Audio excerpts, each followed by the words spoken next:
I just wanted to start with a little bit of an explanation for how I like to do talks, which is I like there to be feedback and interaction. So if you have questions, I encourage you to raise your hand. I think there will be microphones available, and I'm fine being interrupted. And whenever I talk to audiences who are not primarily lawyers, I'm cognizant that lawyers use words that oftentimes don't make a whole lot of sense, that are based in Latin. And I try not to do that. And by way of an example, I have a 17-year-old son who plays basketball. And he was invited to Pomona College this summer to a recruiting camp. And the instructions said he was to bring a fan. And so we were driving to Los Angeles, and we were in about courtside. And it's really barren, and I've now been in the car with a 17-year-old boy for, 5 hours. And I listened to a lot of music that a 17-year-old boy would listen to. And so I said, let's turn off the music so we can talk. And I said, now, when I drop you off, I'm going to go down to Hermosa Beach, and I'm going to hang out with some of my friends from Smith.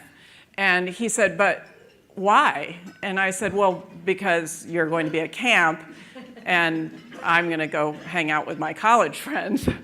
And he said, but didn't they say you had to bring a fan? And I said, I did. I brought a fan. I packed it. He said, but you just said you're going to the beach. And so we had this conversation where I was in one direction and he was in the other direction. And I finally figured out that he thought I was his fan, that he was to bring a fan. So that led to the hashtag I am his biggest fan. But it's also a reminder that words as simple as fan can have different meanings. So please interrupt me if you don't understand what I'm saying. Okay. Uh-oh. Do I have to be close? There we go.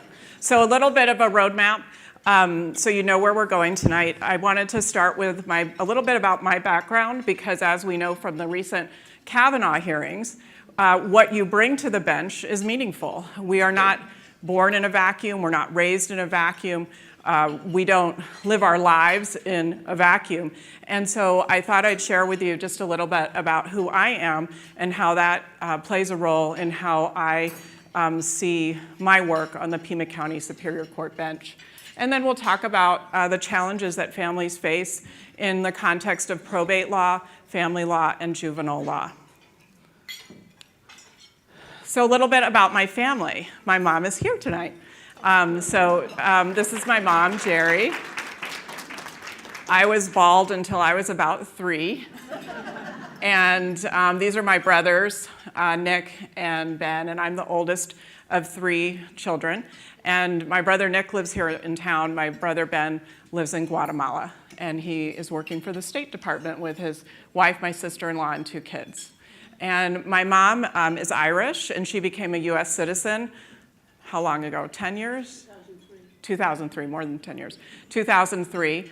And my father's family came here from Finland. My father's first-generation first-generation U.S. citizen. So I'm truly, I believe, what the United States was founded on, which is a blend of cultures and a blend of backgrounds. And that's part of what I bring to the bench.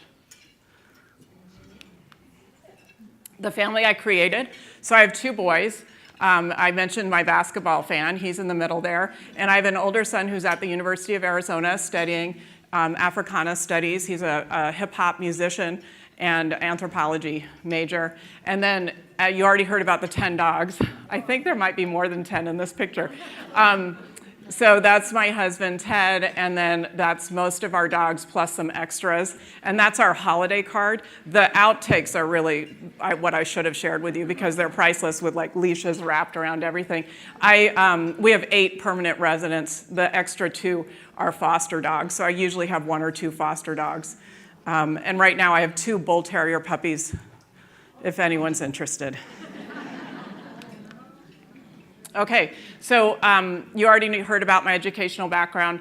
I went to high school here in town, and I went to St. Gregory, not the Gregory School. I know it's the Gregory School, but I didn't go to the Gregory School. I went to St. Gregory, and I was there the second year it opened with 27 people in my class. And it was an incredible experience, and it shaped how I got to Smith. And so I went to Smith, which is the largest all-women's college in the nation, in Northampton, Massachusetts. I serve on a number of boards still for my college and go back at least once a year. I'm very connected to that community. And right after college, I went straight through, came home, and went to the University of Arizona College of Law. And I just had my 25th reunion with my dear friend Michelle, who is here tonight, and we met first day of law school. So thank you for being here.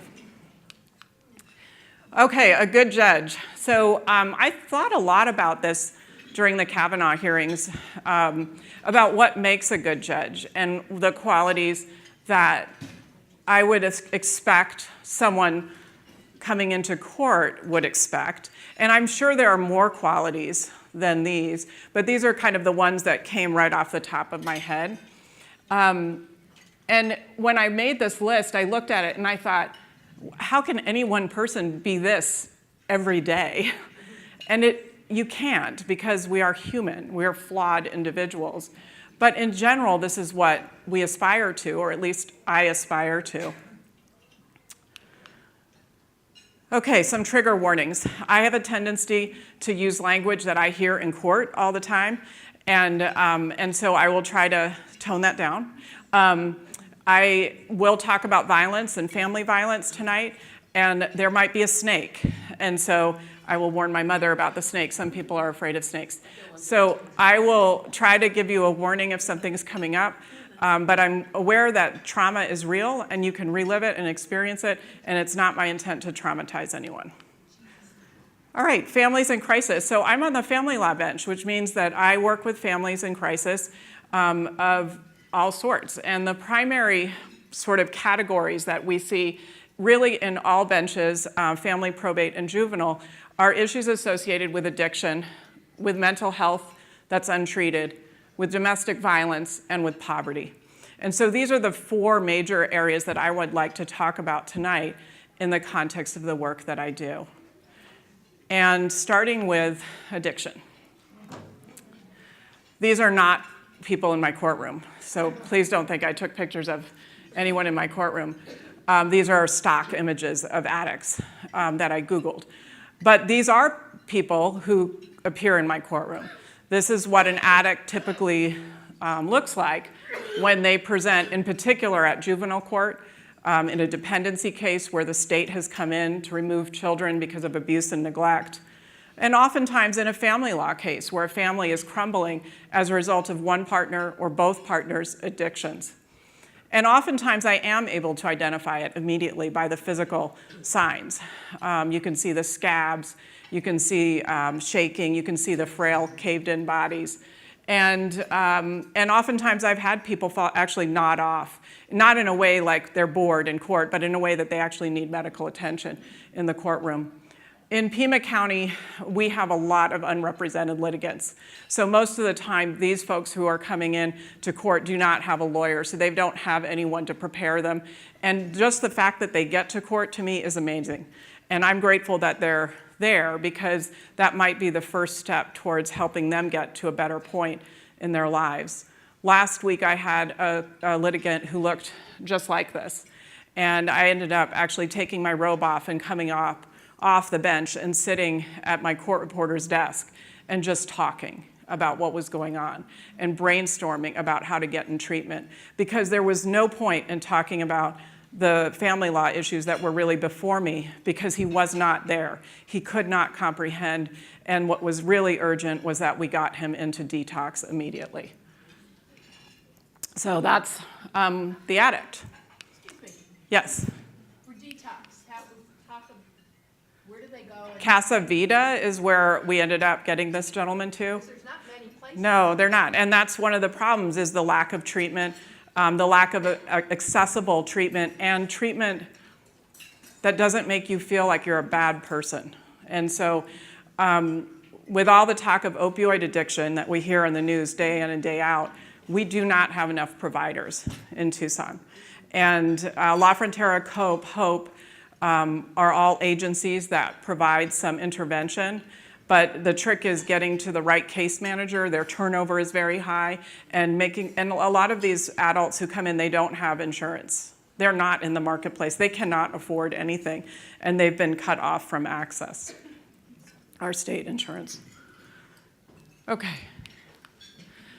So, or maybe an addict looks like this. What do you think? Like this. Like this. That's my husband. He's an addict. So I've used these pictures because this is where he developed a strep infection that landed on his heart that led to endocarditis, and he nearly died in 2007. We were in New York and Boston at the time, and that's when he got sick. And he had open heart surgery in May of 2007 at TMC, and he had an aortic valve transplant, a full transplant at age 42. No one talked about opioid addiction at that time in 2007. No one talked about it. No one told us about the risks. No one. And so after having his chest split open end to end, and having a bovine valve placed in his chest, my husband suffered from deep depression, which is very common with any kind of a heart issue. And he started using opioids by the fistful.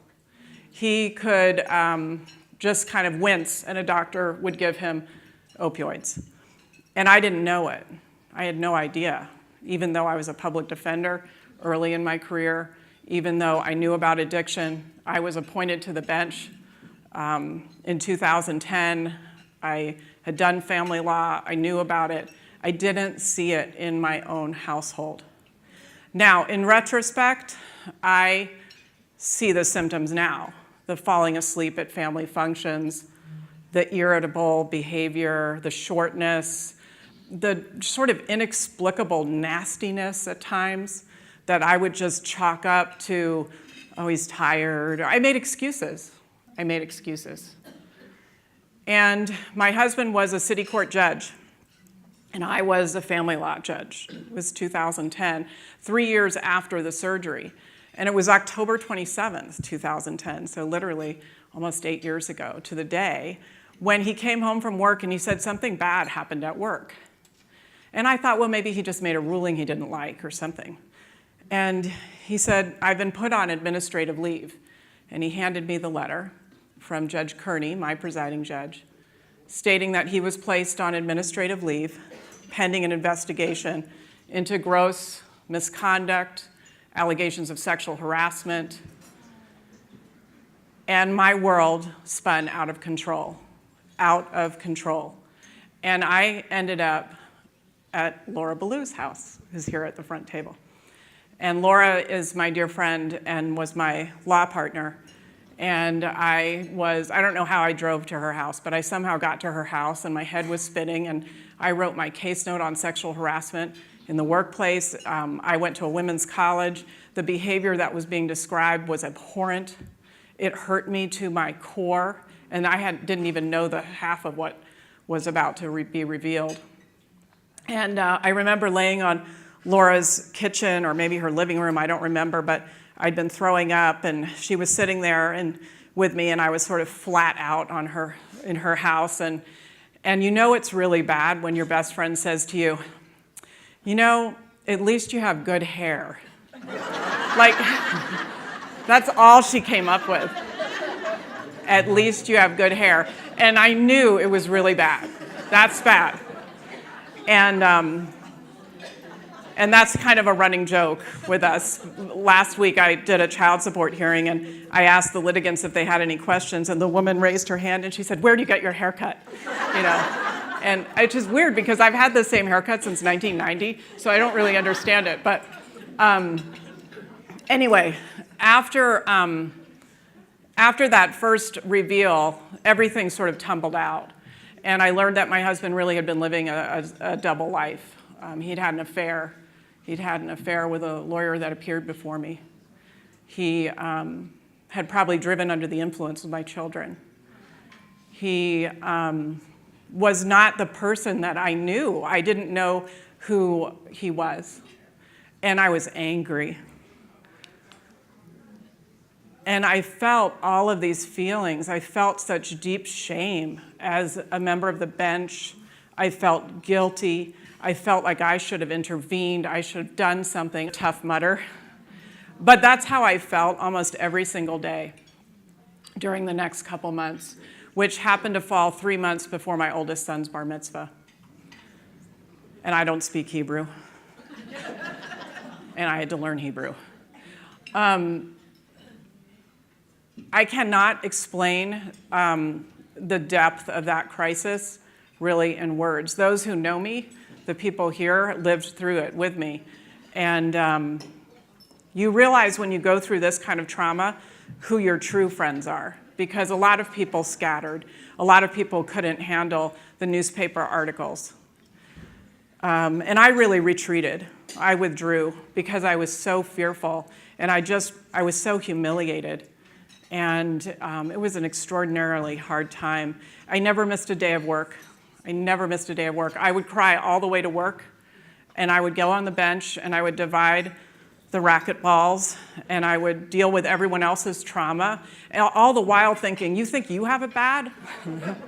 I have to go get tested for sexually transmitted diseases today at lunch. You think I have it bad? You have it bad?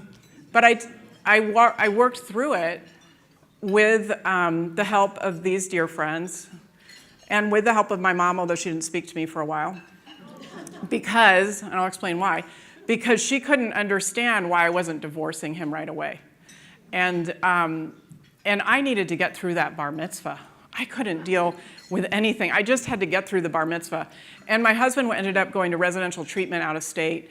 And we didn't speak in person. We only texted or emailed. And they were hateful, horrible, awful, the most atrocious emails ever.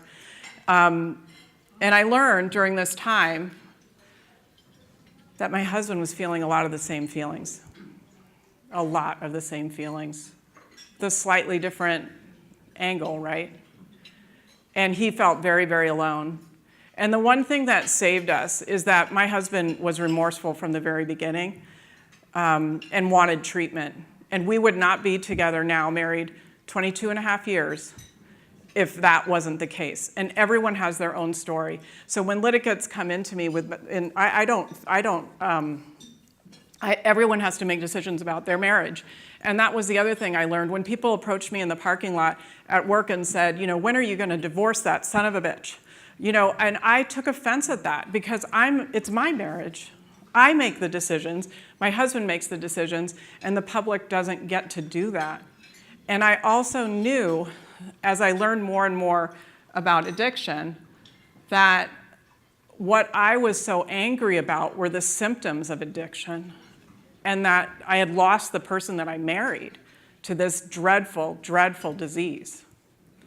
And I knew that I had to fight. I had to fight for my marriage at a time when my husband simply wasn't able to do it. But I owed my boys that. I owed it to them. They did not pick this situation. They didn't deserve this. And I owed it to them to be the very best co-parent I could be. And that meant doing therapy with this person that I despised. And I went into therapy with the sense that we would just be able to talk to each other at least about the children, but it would end in divorce. But through therapy and through my own individual work, I read everything I could about addiction. I went to every training I could about addiction. I learned so much about the human brain, and I realized that it can happen to anyone.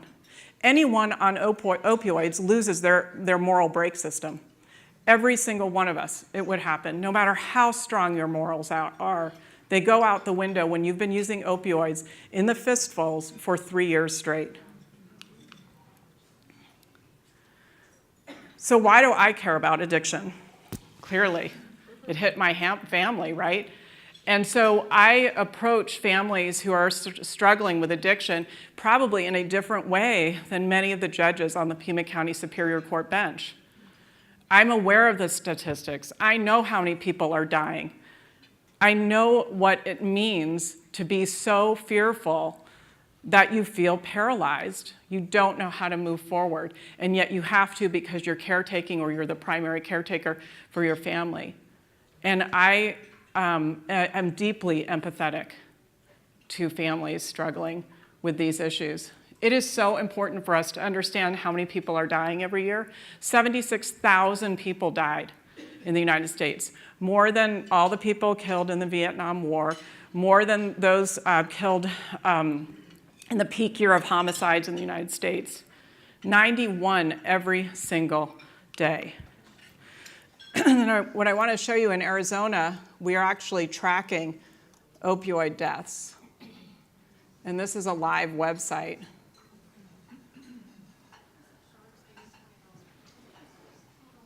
It's coming up on my end. It's not coming up on your end. Okay. Well, it came up here. I don't know why it's not coming up here.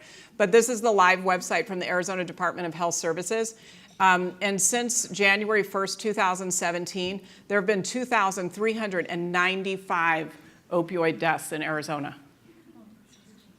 10 months. That's about 230 people a year. a month in Arizona. That's like a plane crash every month in Arizona. And when I first started using this hyperlink when I talk about addictions, it was May, and the number was 1,800.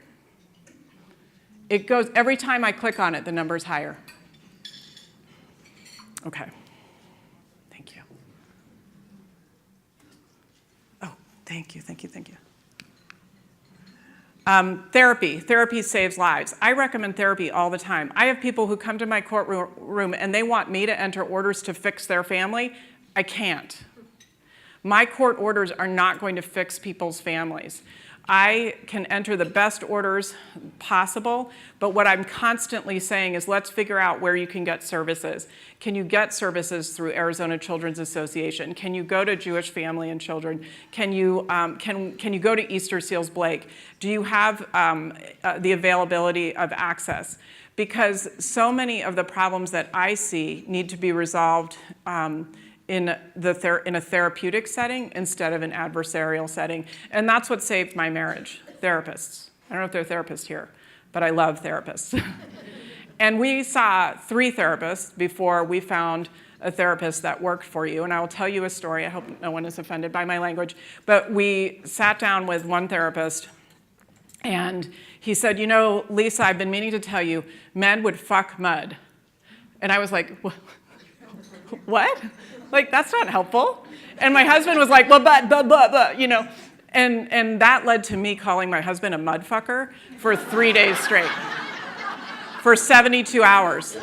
And I happened to go skiing with my kids, and we were on a ski lift in Sunrise, and I cut and paste mud fucker, you know, on the ski lift, you know, and my son said, what are you doing? Oh, I'm texting your dad. Mud fucker. So we did not see that therapist anymore. He wasn't helpful. But speaking of communicating with my kids, I'd never spoke badly about my husband to my children, ever, because they didn't deserve that. They didn't pick him. I did.